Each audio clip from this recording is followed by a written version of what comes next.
ಬಹಳಷ್ಟು ಕೆಲವು land related cases report ಆಗಿವೆ. ಅದರಲ್ಲಿ ಫೇಕ್ ಇಂಪರ್ಸನೇಷನ್ ಮಾಡಿ ಬೇರೆಯವ್ರದ್ದು ಲ್ಯಾಂಡ್ ಬೇರೆಯವರಿಗೆ ಮಾರಾಟ ಮಾಡುವುದು, ಅದರಲ್ಲಿ ದುಡ್ಡು ಮಾಡುವುದು, ಫೇಕ್ ಡಾಕ್ಯುಮೆಂಟ್ ಸೃಷ್ಟಿಸುವುದು, ಫೋರ್ಜರಿ ಮಾಡುವುದು ಅಂತ ಕೆಲವು ಪ್ರಕರಣಗಳು ದಾಖಲಾಗಿರ್ತವೆ.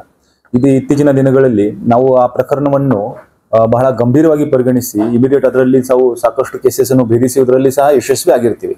ಇದರಲ್ಲಿ ಕೆಲವು ಕೇಸ್ಗಳನ್ನು ಹೇಳಬೇಕಾದ್ರೆ 19 ಜೂನ್ ರಂದು ಕ್ರೈಮ್ ನಂಬರ್ 63/24 ಇದರಲ್ಲಿ ಕಂಪ್ಲೇನೆಂಟ್ ನೀಲವ್ವ ನಿರ್ವನ್ ಶೆಟ್ಟಿ 70 ವರ್ಷ ವಯಸ್ಸದವರು, ಅವರಿಗೆ ಇಂಪರ್ಸನೇಷನ್ ಯಾರು ಮಾಡಿ ಅವತ್ತು 10 ಗುಂಟೆ ಜಮೀನನ್ನು ಬೇರೆಯವರಿಗೆ ಮಾರಾಟ ಮಾಡಿದ್ದಾರೆ ಅಂತ ಕಂಪ್ಲೇಂಟ್ ಬಂದಿರುತ್ತದೆ. ಅದಕ್ಕೆ ತಕ್ಕಂತೆ ನಾವು ಒಂದು FIR ಸಹ ಆದರ್ಶ್ ನಗರ್ ಪೊಲೀಸ್ ಠಾಣೆಯಲ್ಲಿ ದಾಖಲು ಮಾಡಿದ್ದೀವಿ. ಈ ಕೇಸಲ್ಲಿ ಬಹಳ ಚುರುಕಾಗಿ ತನಿಖೆ ನಡೆಸಿ ಈಗಾಗಲೇ 3 ಜನರಿಗೆ ದಸ್ತಗಿರಿ ಮಾಡಲಾಗಿದೆ. ಅವ್ರು JC ಸಹ ಹೋಗಿದ್ದಾರೆ. ಒಬ್ಬ ಶಂಕರ್ ಚವಾನ್ ರೆಸಿಡೆಂಟ್ ಆಫ್ ಭೂತ್ನಾಳ್ ತಾಂಡ, ಇನ್ನೊಬ್ಬ ಭೀಮರಾಯ್ ಕಟ್ಟಿಮನಿ, ಮತ್ತೆ ಬಾಂಡ್ ರೈಟರ್ ನಾಗಪ್ಪ ಕೋಲ್ಕರ್, ಈ 3 ಜನರಿಗೆ ನಾವು ದಸ್ತಗಿರಿ ಮಾಡಿದ್ದೀವಿ. ಇದರಲ್ಲಿ ಕೆಲವು ಇನ್ನೂ ಜನ ಭಾಗಿಯಾಗಿರ್ತಾರೆ, ಮತ್ತೆ ಅವರಿಗೆ ಸಹ ನಾವು ಐಡೆಂಟಿಫೈ ಮಾಡಿದ್ದೀವಿ. ಈಗ ಕೆಲವು ಜನ ಅಬ್ಸ್ಕಾಂಡಿಂಗ್ ಇದ್ದಾರೆ, ಅವರಿಗೆ ಹುಡುಕಾಡ್ಲಿಕ್ಕೆ ಸಹ ಪ್ರಯತ್ನ ನಡೀತಾ ಇದೆ.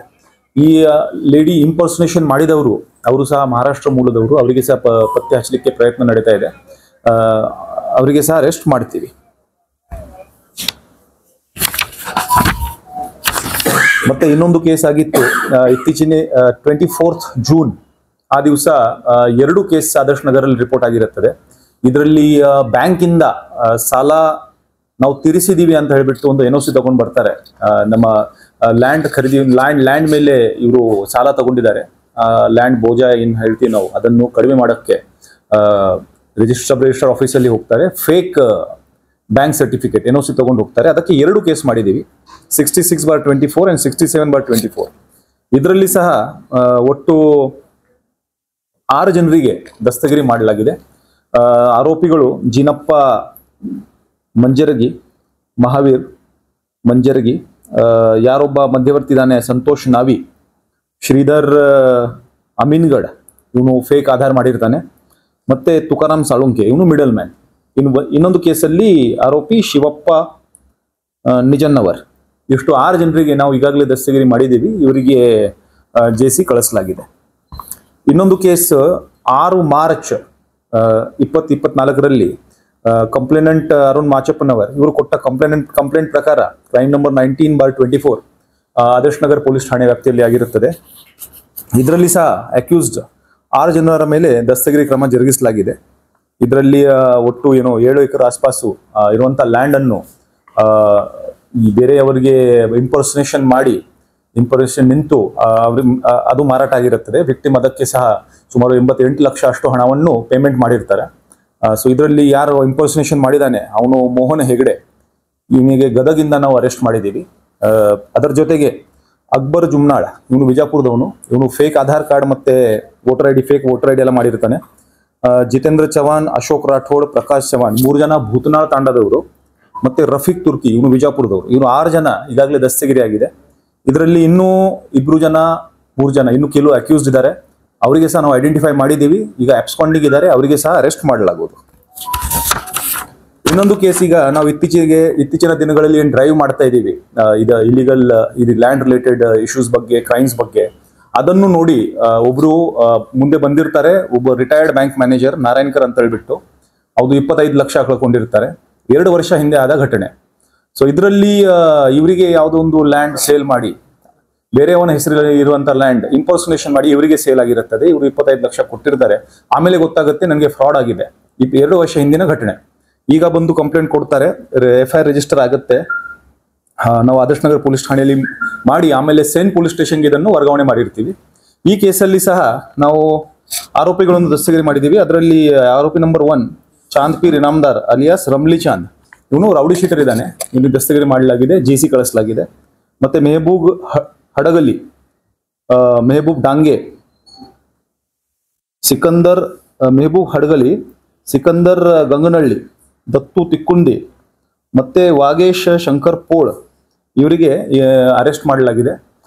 ಇದರಲ್ಲಿ ವಾಗೇಶ್ ಪೋಳ್ ಇವನು ರಿಲೇಷನ್ ಆಗಬೇಕು ವಿಕ್ಟಿಮ್ಗೆ, ಇವನು ಸಹ ಮಧ್ಯವರ್ತಿ ಆಗಿರ್ತಾನೆ. ಇನ್ನು ಕೆಲವು ಜನ ಇದರಲ್ಲಿ ಇದ್ದಾರೆ ಇನ್ವಾಲ್ವ್ ಆಗುವವರು, ಅವರಿಗೆ ಸಹ ನಾವು ಐಡೆಂಟಿಫೈ ಮಾಡಿದ್ದೀವಿ, ಅವರಿಗೆ ಸಹ ದಸ್ತಗಿರಿ ಮಾಡಲಾಗುವುದು.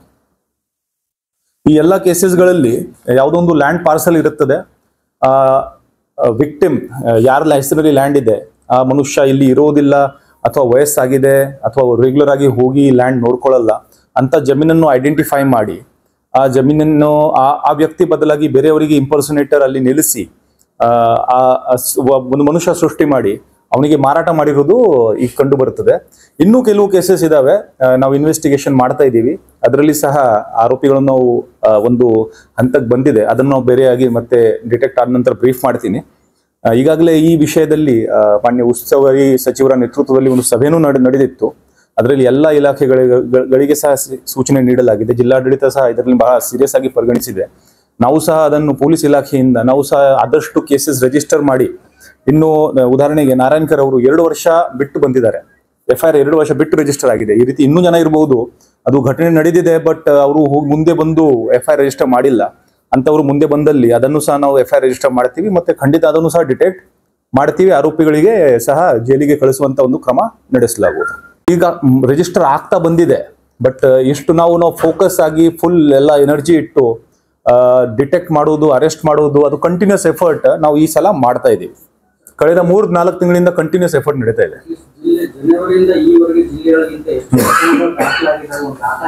ಡೇಟಾ ನೋಡ್ರಿ, ಈಗಲೇ ನಾನು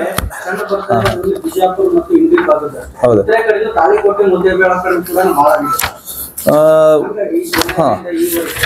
ನಾನು ಈಗ ನೋಡ್ರಿ, ಈಗಲೇ ನಾನು ಹೇಳಿದ ಹಾಗೆ 5 ಕೇಸಸ್ ಬಗ್ಗೆ ನಾನು ಬ್ರೀಫ್ ಮಾಡಿದ್ದೆ. ಇನ್ನು ಮೊನ್ನೆ ನಾವು ಇನ್ನೊಂದು ಕೇಸ್ ಬಗ್ಗೆ ನಾನು ಬ್ರೀಫ್ ಮಾಡಿದ್ದೆ. ಒಂದು ಕೇಸಲ್ಲಿ ಒಂದು ರುದ್ರಗೌಡ ಅಂತ ಹೇಳ್ಬಿಟ್ಟು ಅವರಿಗೆ ಸಹ ಇದೇ ರೀತಿ ಫೇಕ್ ಲ್ಯಾಂಡ್ ಮಾರಾಟ ಮಾಡಿದ್ದಾರೆ. ಅದರಲ್ಲಿ ಸಹ ಆರೋಪಿಗಳನ್ನು ಹಿಡಿದಿದ್ದೀವಿ. ಅದರಲ್ಲಿ ಸಹ ಅವ್ರದ್ದು ಹಣನೂ ವಾಪಸ್ ಹೋಗಿದೆ. ದ್ಯಾಟ್ ಕೇಸಸ್ 6ನೇ ಕೇಸ್ ಆಯಿತು. ಸೊ ಐ ಥಿಂಕ್ 8-9 ಕೇಸ್ ಇರ್ಬೋದು. ಪ್ಲಸ್ ಹಳೆ ಕೇಸಸ್ 8 ಕೇಸಸ್ ಈಗಾಗಲೇ ತನಿಖೆಯಲ್ಲಿ ಇದ್ದಾವೆ. ಅದು 2021 ಇಂದ ಆವಾಗಿನಿಂದ ಬಂದಂತ ಕೇಸಸ್ ಮೊನ್ನೆ ಒಂದು ರಿವ್ಯೂ ಮಾಡಿ ಆ ಕೇಸಸ್ ನಾವು ಸಹ ಪುನರುಜ್ಜೀವಿಸ್ತಾ ಇದ್ದೀವಿ, ಮತ್ತೆ ಸ್ಟಾರ್ಟ್ ಮಾಡಿದೀವಿ. ಅದರಲ್ಲಿ ಸಹ ಕೆಲವು ಆರೋಪಿ ಅಬ್ಸ್ಕಾಂಡಿಂಗ್ ಇದ್ದಾರೆ, ಅವ್ರಿಗೆ ಹಿಡ್ಕೊಂಡು ಬರ್ತೀವಿ. ಎಲ್ಲ ಕೇಸ್ಗಳು ನೋಡಿದ್ರೆ ಹಿಂದ್ಗಡೆ ಒಂದು ಇದರದೇ ಒಂದು ಮಾಫಿಯಾ ಇದೆ, ಒಂದು ಗ್ಯಾಂಗ್ ಇದೆ, ಇವರೆಲ್ಲರೂ ನೋಡ್ರಿ, ಈಗ ನಾನು ಈಗಾಗಲೇ ಹೇಳಿದ ಹಾಗೆ ಈ ಪ್ರತಿಯೊಂದು ಇದರಲ್ಲಿ ನೋಡಿ ಫೇಕ್ ಆಧಾರ ಮಾಡುವವರು ಈಗ ಯಾರ್ಯಾರು ಸಿಗ್ತಾರೆ ನಾವು, ಅಥವಾ ಸಬ್ ರಿಜಿಸ್ಟ್ರಾರ್ ಕಚೇರಿ ಕೆಲವು ಬಾಂಡ್ ರೈಟರ್ ಇದ್ದಾರೆ, ಬಾಂಡರ್ಸ್ ಇನ್ವಾಲ್ವ್ ಆಗಿರೋದು ನಮ್ಮ ಗಮನಕ್ಕೆ ಬಂದಿದೆ. ಅಂತಾರೆ ಎಲ್ಲರಿಗೆ ನಾವು ಅರೆಸ್ಟ್ ಮಾಡಿ ಜೈಲಿಗೆ ಕಳಿಸುವಂತ ಒಂದು ಕ್ರಮ ಮಾಡ್ತೀವಿ. ಅಂಡ್ ನಾನು ಈಗಾಗಲೇ ಹೇಳಿದ ಹಾಗೆ ಒಂದು ನಾರಾಯಣ್ಕರ್ ಅವರ ಕೇಸಲ್ಲಿ ಒಂದು ರೌಡಿ ಶೀಟರ್ನು ಸಹ ನಾವು ಅರೆಸ್ಟ್ ಮಾಡಿದ್ದೀವಿ. ಸೊ ಯಾರೇ ಆಗಲಿ, ನೆಟ್ವರ್ಕ್ ಯಾವುದೇ ಆಗಲಿ, ಅದನ್ನು ಖಂಡಿತ ಇದನ್ನು ಭೇದಿಸ್ತೀವಿ. ನೆಟ್ವರ್ಕ್ ಅದು ರಿಪೀಟ್ ಆಫೆಂಡರ್ ಕಂಡು ಬಂದಲ್ಲಿ ಈಗ ಈ 5-6 ಕೇಸಸ್ ಏನು ಹೇಳಿದೀವಿ, ಅದರಲ್ಲಿ ಬೇರೆ ಬೇರೆ ಜನ ಇನ್ವಾಲ್ವ್ ಆಗಿದ್ದಾರೆ. ಅಂದ್ರೆ ಒಂದೇ ಟೀಮ್ ಅದು ಕಂಟಿನ್ಯೂಸ್ ಮಾಡ್ತಾ ಇದೆ ಅಂತ ಇಲ್ಲ, ಬಟ್ ಇಂಥ ಟೀಮ್ ಬೇರೆ ಕೇಸಸ್ ಅಲ್ಲಿ ಇನ್ವಾಲ್ವ್ ಆಗಿದೆಯಾ ಅದ್ರ ಬಗ್ಗೆ ಸಹ ತನಿಖೆ ನಾವು ನಡೆಸ್ತೀವಿ. ಮೇನ್ ಆಗಿ ಸರ್ಕಾರಿ ಅಧಿಕಾರಿಗಳು ಅಂದ್ರೆ ಸಬ್ ರಿಜಿಸ್ಟರ್ ಆಫೀಸರ್ ನೋಡ್ರಿ, ಇಲ್ಲಿವರು ತನಿಖೆಯಲ್ಲಿ ಏನ್ ಕಂಡು ಬರ್ತದೆ ಆ ರೀತಿ ನಾವು ಮುಂದೆ ಹೋಗ್ತೀವಿ. ಸದ್ಯಕ್ಕೆ 1-2 ಕೇಸಲ್ಲಿ ನಾವು ಬಾಂಡ್ ರೈಟರ್ ಅನ್ನು ಅರೆಸ್ಟ್ ಮಾಡಿದ್ವಿ. ದೇಶದಲ್ಲಿ ಇದು ಕೊಟ್ಟಿ ದಾಖಲೆ ಅನ್ನೋದನ್ನ ಕಂಡಿಡಿಯಕ್ಕೆ ಒಂದು ಇಲಾಖೆ, ಆ ಇಲಾಖೆಯವರು ಎಷ್ಟೋ ಪ್ರಕರಣಗಳು ರಾಜಿ ಸಂಧಾನದ ಮಧ್ಯದಲ್ಲಿ ಇತ್ಯರ್ಥ ಆಗ್ತದೆ. ನಿಮ್ ತಾನೇ ಬಂದ್ಮೇಲೆ ನೀವು ತನಿಖೆ ಚಾಲು ಮಾಡೋದು. ಕೆಲವು ಪ್ರಕರಣಗಳು ಏನಪ್ಪ ಕೋರ್ಟಿಗೆ ಹೋಗೋದು, ಪೊಲೀಸ್ ಸ್ಟೇಷನ್ ಹೋಗೋದು, ನಾವೇ ಇಲ್ಲೇ ಒಂದಿಷ್ಟು ದುಡ್ಡು ಕೊಟ್ಟು ಬಗೆಹರಿಸೋಣ. ಅದೇ ನಾನು ಧೈರ್ಯ ತುಂಬ್ತಾ ಇದೀನಲ್ಲ, ನಾವು ಆಕ್ಷನ್ ಮಾಡ್ತಾ ಇದೀವಿ. ನೀವು ಮುಂದೆ ಬಂದ್ರೆ ಅಂತ ಆರೋಪಿಗಳನ್ನು ಸಿಗ್ತಾರೆ. ನೋಡಿ, ಒಂದು ಕೇಸ್ ಡಿಟೆಕ್ಟ್ ಆದ್ರೆ ಇವರು ಮತ್ತೊಂದು ಕೇಸ್ ಮಾಡಕ್ ಹೋಗಲ್ಲ. ನೀವು ಸೆಟಲ್ಮೆಂಟ್ ನಿಮ್ಮಷ್ಟಕ್ಕೆ ಮಾಡ್ಕೊಂಡ್ರೆ ಮತ್ತೆ ಗಮನಕ್ಕೆ ಬಂದಿಲ್ಲ ಅಂದ್ರೆ ಅವ್ರಿಗೆ ಇನ್ನೂ ಮಾಡೋಕೆ ಧೈರ್ಯ ಬರುತ್ತೆ. ಅವ್ರು 2ನೇ ಮಾಡ್ತಾರೆ, 3ನೇ ಮಾಡ್ತಾರೆ. ನಾವು ಫಸ್ಟ್ ಕೇಸಲ್ಲಿ ಕಂಡು ಹಿಡಿಯೋಣ, ಅಷ್ಟರಲ್ಲಿ ಆಕ್ಷನ್ ಆದ್ರೆ ಮತ್ತೆ ಯಾರು ಅದನ್ನು ಮಾಡೋದಿಲ್ಲ. ಮುಂಚೆ ಹಿಡಿದಿರೋ ಪ್ರಕರಣಗಳು ಬೇರೆ, ಎಷ್ಟೋ ಪ್ರಕರಣಗಳಲ್ಲಿ ರಿಜಿಸ್ಟ್ರೇಷನ್ ಆಗೋಗಿದೆ ಸರ್. ಅಲ್ಲಿ ಅಧಿಕಾರಿಗಳು ಇನ್ವಾಲ್ವ್ ಮಾಡ್ಬೇಕು ಅವರನ್ನು, ಯಾಕಂದ್ರೆ ಅವ್ರು ನೋಡ್ರಿ, ಇದು ಎಲ್ಲ ತನಿಖೆ ಮೇಲೆ ಇರುತ್ತದೆ. ನಾವು ಯಾವ ರೀತಿ ವಿಚಾರಣೆ ಮಾಡ್ತೀವಿ, ಅವ್ರು ಏನ್ ಹೇಳ್ತಾರೆ, ಏನ್ ಎವಿಡೆನ್ಸ್ ಇದೆ, ಅದಕ್ಕೆ ತಕ್ಕಂತೆ ನಾವು ಹೋಗ್ಬೇಕಾಗತ್ತೆ. ನಾವು ಜನರಲ್ ಆಗಿ ಮಾತಾಡೋಕೆ ಆಗಲ್ಲ. ಸೊ ಏನ್ ಕಂಡು ಬಂದಲ್ಲಿ ಯಾರು ಇನ್ವಾಲ್ವ್ಮೆಂಟ್ ಇದೆ ಖಂಡಿತ ಅವರಿಗೆ ಸಹ ನಾವು ಕೇಸ್ ಮಾಡ್ತೀವಿ ಅವ್ರ ಮೇಲೆ. ನೋಡ್ರಿ, ಅದ್ರ ಬಗ್ಗೆ ಮಾತಾಡೋಕೆ ಆಗುತ್ತೆ. Criminal investigation we are talking about. ಯಾರು ಇಂಪರ್ಸನೇಷನ್ ಮಾಡಿದಾನೆ, ಈ ಸಿಸ್ಟಮ್ ಅಲ್ಲಿ ಏನಾದ್ರು ಬೆನಿಫಿಟ್, ಏನು ಫ್ಲಾ ಇರ್ತವೆ ಅಥವಾ ಏನಾದ್ರು ವೀಕ್ ಪಾಯಿಂಟ್ ಇರ್ತವೆ, ಅದನ್ನೇ ಬೆನಿಫಿಟ್ ಮಾಡಿ ಇವರು ಚೀಟಿಂಗ್ ಮಾಡಿರ್ತಾರೆ. ಆಯ್ತು, ಅದನ್ನು ಹಿಡಿತೀವಿ ನಾವು. ಅದು ಟ್ರಯಲ್ ಕೇಸಸ್ ನೋಡ್ಬೇಕಪ್ಪ. ಅದರಲ್ಲಿ ನಾವು ಎವಿಡೆನ್ಸ್ ಪಕ್ಕ ಕಲೆಕ್ಟ್ ಮಾಡಿ ಚಾರ್ಜ್ ಶೀಟ್ ಮಾಡ್ತೀವಿ.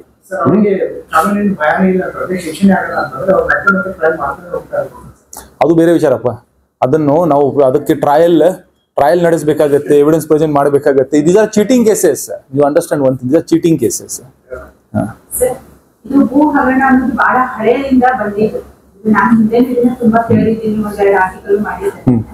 ಬಟ್ ಇದು ಕಾಗದ ಪತ್ರಗಳು ಇರೋದ್ರಿಂದ ಪೊಲೀಸ್ ಸ್ಟೇಷನ್ ನಾನೇ ಕರ್ಕೊಂಡು ಹೋದಾಗ ಕೆಲವು ಏನಂದ್ರು ಪೊಲೀಸ್ ಆಫೀಸರ್ಸ್, ಇದು ಕೋರ್ಟಿಗೆ ಸಂಬಂಧಪಡ್ತದೆ, ಯಾಕಂದ್ರೆ ಎಲ್ಲ ಕಾಗದ ಪತ್ರಗಳು ಅವ್ರದ್ದು ಇರ್ತದೆ, ನೀವು ಹೆಂಗಾಯ್ತು ನೋಡಿ, ನೀವು ಅಂಡರ್ಸ್ಟ್ಯಾಂಡ್ ಒನ್ ಥಿಂಗ್, ಇದರಲ್ಲಿ criminal offence is impersonation, forgery. ಇದು ನಾವು ಸಿವಿಲ್ ಡಿಸ್ಪ್ಯೂಟ್ ಬಗ್ಗೆ ಮಾತಾಡ್ತಾ ಇಲ್ಲ, ಅದು ಮಿಸ್ಗೈಡ್ ಆಗುವಂತ ಅವಶ್ಯಕತೆ ಇಲ್ಲ. ಸಿವಿಲ್ ಡಿಸ್ಪ್ಯೂಟ್ ಬೇರೆ ಇರ್ತದೆ, ಇಲ್ಲಿ ಕ್ರೈಮ್ ಆಗಿದೆ ಅಲ್ಲ. ಬೇರೆ ಯಾವ ಹೆಸರಿನಲ್ಲಿ ಇರುವಂತ ಹೊಲವನ್ನು ಬೇರೆಯವನು ನಿಂತು ಇಂಪರ್ಸನೇಷನ್ ಮಾಡಿ ಫೋರ್ಜರಿ ದಾಖಲೆ ಸೃಷ್ಟಿ ಮಾಡಿ ಸೇಲ್ ಮಾಡಿದ್ರೆ ಕ್ರೈಮ್ ಆಗಿದೆ. ನಾವು ನಮ್ಮ ರಿಜಿಸ್ಟರ್ ಮಾಡಿ ಇನ್ವೆಸ್ಟಿಗೇಟ್ ಮಾಡ್ತೀವಿ ಅದನ್ನು. ಈಗ ಮುಂದಿನ ಬಹಳ ಜನ ಇದ್ದಾರೆ ಸರ್ ಹೊರಗಡೆ ಎದುರ್ಕೊತಾರೆ, ಕರೆಕ್ಟ್ ಅದೇ ಕೋರ್ಟ್ ಕಚೇರಿ ಎಲ್ಲ ಅಡ್ಡಾಡೋದು ಈಗ ಹೇಳಿದ್ರಲ್ಲ ಹಾಗೆ ಅಂತ ಹೇಳಿ. ಈಗ ಅವ್ರಿಗೆ ನೀವ್ ಏನ್ ಹೇಳ ಬಟ್ ಲಾಸ್ ಆಗಿದೆ. ಫಾರ್ ಎಕ್ಸಾಂಪಲ್, ಇವ್ರು 25 ಲಕ್ಷ ಕಳ್ಕೊಂಡಿದ್ದಾರೆ, ರಿಟೈರ್ಡ್ ಮನುಷ್ಯ 25 ಲಕ್ಷ ಕಳ್ಕೊಂಡಿದ್ದಾರೆ, ಏನೋ ಸೇವಿಂಗ್ ಆಗಿರುತ್ತೆ. ರಿಟೈರ್ಡ್ ಆದ ನಂತರ ಹಣವನ್ನು ಇಟ್ಟು ನಾವು ಲ್ಯಾಂಡ್ ಖರೀದಿ ಮಾಡುವಂತ ಪ್ಲಾನ್ ಮಾಡಿರ್ತಾರೆ. ಮತ್ತೆ ಅವ್ರದೇ ಹೋಗಿದೆ, ಮತ್ತೆ ಏನ್ ಪ್ರಯೋಜನ? ನೀವು ಹಣ ವಾಪಸ್ ಹೇಗೆ ಬರ್ತದೆ? ರಿಕವರಿ ಆಗ್ಬೇಕು. ನೀವು ಕೇಸೇ ಮಾಡಿಲ್ಲ ಅಂದ್ರೆ ಯಾರು ಕೊಡ್ತಾರೆ ನಿಮ್ಗೆ? ಮತ್ತೆ ಯಾರು ಆರೋಪಿ ಇದ್ದಾರೆ ಅವರಿಗೆ ಸಹ ನೀವು ಅಕೌಂಟೇಬಲ್ ಮಾಡಬೇಕಲ್ಲ. ಕೇಸ್ ಆಗ್ಲೇಬೇಕು. ಮುಂದೆ ಧೈರ್ಯದಿಂದ ಮುಂದೆ ಬರಬೇಕು. ಪೊಲೀಸರಿಗೆ ಮಾಹಿತಿ ಕೊಟ್ಟಿದ್ದಲ್ಲಿ ನಾವು ಖಂಡಿತ ಅದರ ಮೇಲೆ ಆಕ್ಷನ್ ಮಾಡ್ತೀವಿ. FIR ರಿಜಿಸ್ಟರ್ ಮಾಡಲಾಗುವುದು, ಇನ್ವೆಸ್ಟಿಗೇಟ್ ಮಾಡಲಾಗುವುದು.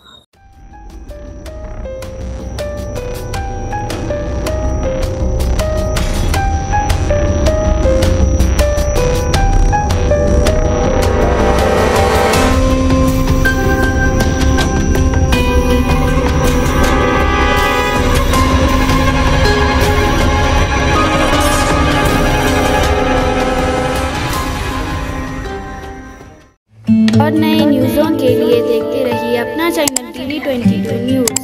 लाइक करें, शेयर करें, सब्सक्राइब करें और बेल आइकन बटन दबाना ना भूलें।